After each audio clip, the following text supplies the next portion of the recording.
tous, soyez les bienvenus sur le plateau du C'est Direct Sport qui, comme son nom l'indique, est en direct. Si vous voulez nous rejoindre, n'hésitez pas. Nous sommes donc sur le parc d'activités Technisud et c'est un plateau très spécial qui s'est adapté ce soir à la grandeur des invités.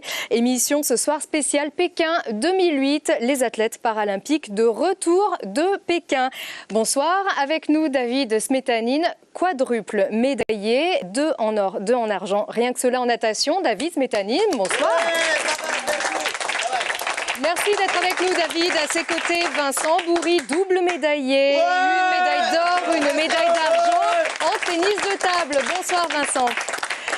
Et avec nous également Cyril Maury qui a eu un petit peu moins de chance cette fois-ci que ses 3 Olympiades précédentes.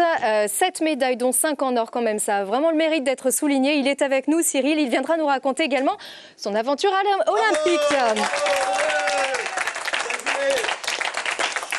Et avec nous, donc cette fois-ci encore nos amis journalistes. Valentine Perazio, bonsoir, journaliste au Dauphiné Libéré qui a suivi, qui n'a même pas quitté, on va dire d'une seule semelle, les athlètes paralympiques, donc avant leur départ et pendant la compétition. Donc vous avez suivi quand même d'ici depuis le Dauphiné. On verra, on va partager un petit peu toutes ces expériences ensemble. Et puis Guillaume Bouch-Frapsos, chroniqueur Télé Grenoble et Grenews.com, qui a quelques mots à nous dire à propos de football ce soir. Et puis, donc dans le public, toujours aussi nombreux, des gens qui ont le sourire, qui rigolent. On a l'AELE et Chirol qui est notamment bien représenté ici ce soir.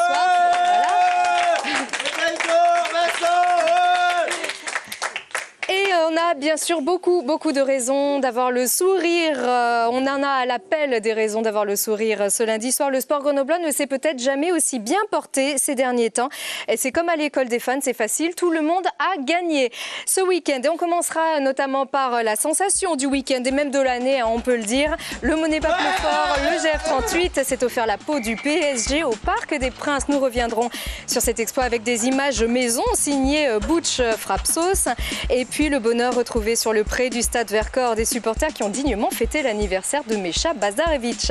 Retour très bref sur la perf du FCG Rugby. Et puis donc dans la deuxième partie, nous reviendrons sur les images du bonheur de nos athlètes isérois, David Smetanine, Vincent Bourri, bien sûr. On partagera les souvenirs de Pékin.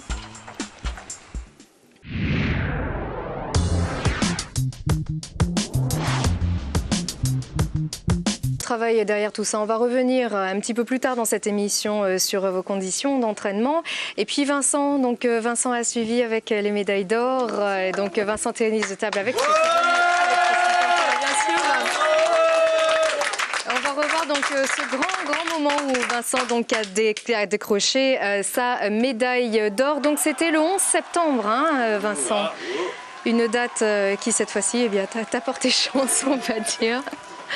Oui, c'était le dernier jour des compétitions en simple. On était plusieurs à être sur les phases finales. Et c'est une journée qui a été magnifique pour le ping français parce qu'on a eu 3 médailles d'or le même jour.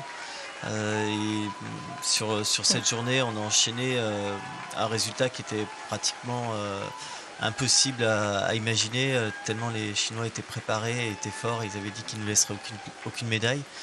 Et on fait une belle journée. Moi, je finis sur un match qui était un peu compliqué contre un joueur français qui était en finale et avec lequel on s'entraîne par équipe. Un copain en plus. Et là, le match était bizarre parce qu'il n'y avait pas un grand public qui était ni d'un côté ni de l'autre. Il y avait un peu mes copains, mon père, ma femme qui étaient de mon côté. Puis un peu de la même façon, lui, il avait des supporters de son côté.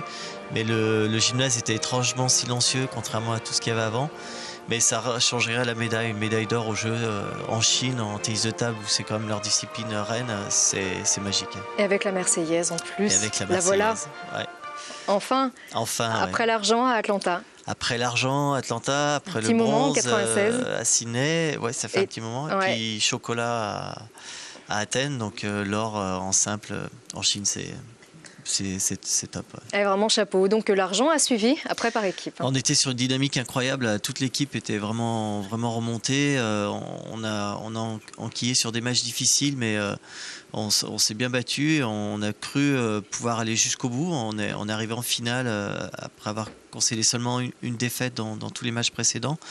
Et là, on est tombé sur une équipe slovaque monstrueuse qui était très revancharde parce que le champion paralympique en titre n'était pas sorti des poules de qualif, son collègue non plus, et il nous avait battus au dernier championnat d'Europe.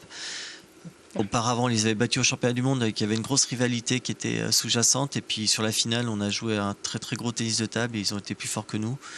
Donc pas de regret sur la compète parce qu'on a fait ce qu'on a pu et on repart avec une médaille d'argent par équipe. C'est jamais arrivé non plus dans notre sport et dans notre catégorie. Donc loin d'être déçu, vraiment super content de la compète. Et puis justement, c'est pour nous aussi l'occasion de saluer Anne Barnéou, les filles Anne Barnéou donc, et Isabelle Lafaille, aussi nos Iséroises qui n'ont pas pu être à nos côtés ce soir. Valentine ? Toi, tu participes c'est ta 4e participation aux Jeux paralympiques. Est-ce que justement là, à Pékin, tu as vu une augmentation du niveau du tennis de table mondial?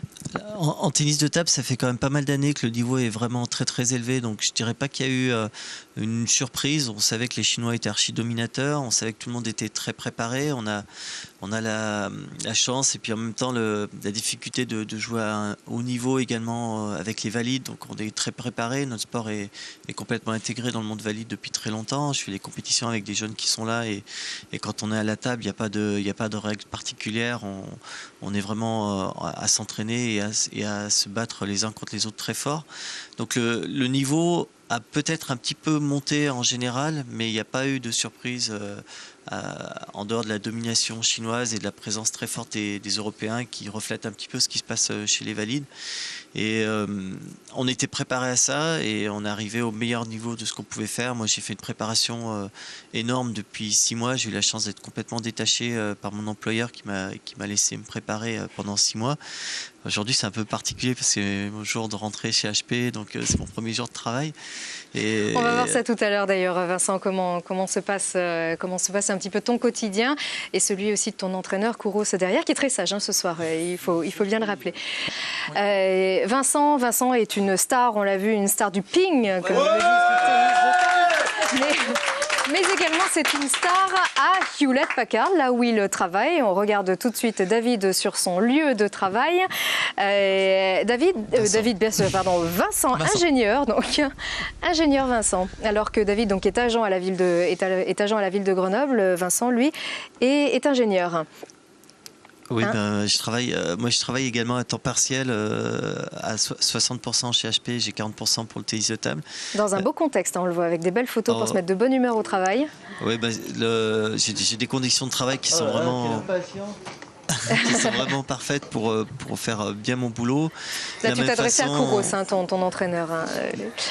De la même façon, HP a mis des conditions un peu exceptionnelles pour un projet exceptionnel cette année, dans la mesure où j'ai été libéré pendant 6 mois. J'ai fait uniquement du tennis de table pour me préparer, donc j'ai pu avoir une préparation physique, prépa mentale, suivi diététique, etc. qui était parfait. Et puis il faut se mettre au travail aussi pour s'équiper quand on arrive, à l'entraînement aussi. Moi je joue en classe 2 par rapport à mon handicap qui est une tétraplégie. Et il faut s'équiper, mais en même temps c'est un rituel qu'on fait tous les jours. Et avec Kouros, on a mis en place un gros programme qui m'a permis d'arriver au meilleur niveau que je pouvais avoir sur les jeux. Et puis ça rigole pas là, hein. Franchement, moi j'avoue, j'ai pris un petit peu peur aussi à l'entraînement. Kouros, viens, approche-toi. C'est pas forcément organisé, je sais pas du tout, mais toi à la hauteur de... on ne passe pas devant la caméra et dis-moi un tout petit mot sur Vincent. Alors sur Vincent ou sur la compétition? Sur Vincent. Viens à côté de moi, Kouros.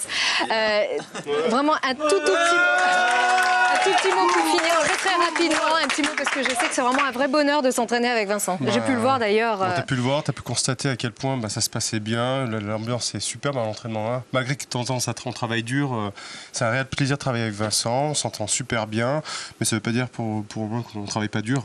Donc voilà. Non, c'est ce qu'on a vu. Allez, il nous reste donc une toute petite minute au final. Est-ce que, on va dire aussi le mot de la fin. Donc Valentine, peut-être partager les souvenirs, vraiment cette ambiance Pékin, il fallait quand même vraiment le faire aussi. Ouais, mais déjà en rentrant là de Pékin, qu'est-ce que vous avez retenu de ces Jeux paralympiques qui semblaient grandioses et qui donnent une autre dimension au sport paralympique? Moi j'ai noté un truc, si vous me permettez, en fait, c'est assez marrant, mais Après ce qui s'est passé à Pékin, je suis vraiment content que les Anglais aient les Jeux en 2012 parce qu'ils vont vraiment ramer. Ça va vraiment pas être facile. T'aurais pas voulu que ce soit Paris, toi, en fait. C'est pas ça, mais maintenant, quand j'ai vu ce qui s'est passé à Pékin, je me dis que le défi est très très dur à relever. Bon, en tout cas, on va voir Grenoble 2018. Si ça se trouve, ça sera pour nous aussi. Voilà, ça c'était aussi une info qui est tombée ces quelques derniers jours. On montre la médaille, la belle médaille d'or. C'est laquelle, celle-ci, David ? La 100 libre. Eh ben, c'était la première. C'est la première. Est-ce que c'est la plus belle ? Dans le micro, David, pour finir. La plus belle, oui. C'est l'une des plus belles. Il y a une médaille d'or sur une médaille d'or, que ce soit dans un 100 ou dans un 50. Bon, mais c'est la première. Elle est ma première, donc elle est peut-être plus belle pour ça, en tout cas. En tout cas, elle est magnifique. Merci encore, David, Smétanine, Vincent, Cyril Moret. Merci encore. Merci, Valentine, d'avoir été à nos côtés. À très bientôt. Passez une excellente semaine. À lundi prochain. Merci.